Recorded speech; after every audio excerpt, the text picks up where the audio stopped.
एनएएस के mock test को online feed करते समय आने वाली समस्याओं पर बात करते हैं। कई शिक्षक जब सतत एमपी पर जाकर सिप चैट ऐप पर सतत एमपी को सर्च करते हैं तो उसमें कई तरह की परेशानियां आ रही हैं। आज हम उन परेशानियों की बात करेंगे जिससे कि शिक्षक आसानी से उन समस्याओं से निजात पा सकें और अपना रिजल्ट आसानी से फीड कर सकें।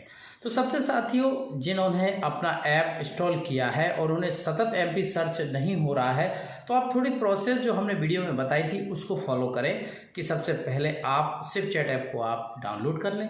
डाउनलोड करने के पश्चात जो फॉर्मेलिटीज होती हैं आपने वो पूरी कर ली होंगी और जो सर्च बटन होता है उस पर सतत एमपी लिखेंगे तो ज़रूर आपको मिल जाएगा। एक तो ये बात हो गई। दूसरा, जब सर्वे आप स्टार्ट करते हैं तो जैसे ही आप आईडी सबमिट करते हैं तो वह आपकी आईडी को नहीं लेता है। आईडी डालते समय आपको परेशानी आ रही है तो कई शिक्षक साथी चाइल्ड आईडी ना डालें। एक तो शिक्षक की आईडी डालना है, यूनिक आईडी जिसे हम कहते हैं, जैसे कि ए के कुछ होता है, BU कुछ होता है, इस तरह की यूनिक आईडी शिक्षक को अपनी डालनी है। परंतु ये भी देखने में आ रहा है कि शिक्षक अपनी कक्षा 3 और कक्षा 6 का शिक्षक जैसे ही अपनी यूनिक आईडी डालने का प्रयास करता है तो वह आईडी आसानी से नहीं ले रहा है और उसे बार बार प्रयास कर रहे हैं, वो प्रयास भी फेल हो रहे हैं। तो साथियों, यदि कक्षा शिक्षक द्वारा उसकी आईडी सबमिट नहीं हो पा रही है तो अन्य शिक्षक अपनी यूनिक आईडी उसमें सबमिट करें। कहने का मतलब यह है, शाला के सभी शिक्षक अपनी यूनिक आईडी को डालकर उसमें प्रयास करें तो जरूर सफलता मिलेगी। एक शिक्षक महोदय का हमारे पास फ़ोन आया था, उन्होंने कहा कि सर मैं बार बार यूनिक आईडी सबमिट कर रहा हूँ परंतु फिर भी वह मॉक टेस्ट को मैं फीड नहीं कर पा रहा हूँ।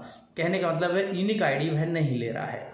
तो जब शिक्षक के समाधान ने हम सब ने मिलकर खोजा तो हमने उनको समझाइश भी दी कि आप अन्य शिक्षक की यूनिक आईडी डालिए। उस विद्यालय में 4 से 5 शिक्षक थे, बारी बारी से सभी ने यूनिक आईडी उसमें डाली परंतु सभी शिक्षकों की आईडी उन्होंने लेने से इनकार कर दिया। परंतु जब अंतिम शिक्षक की यूनिक डाली गई आईडी तो वह आईडी उन्होंने इस सतत एमपी द्वारा एक्सेप्ट कर ली गई।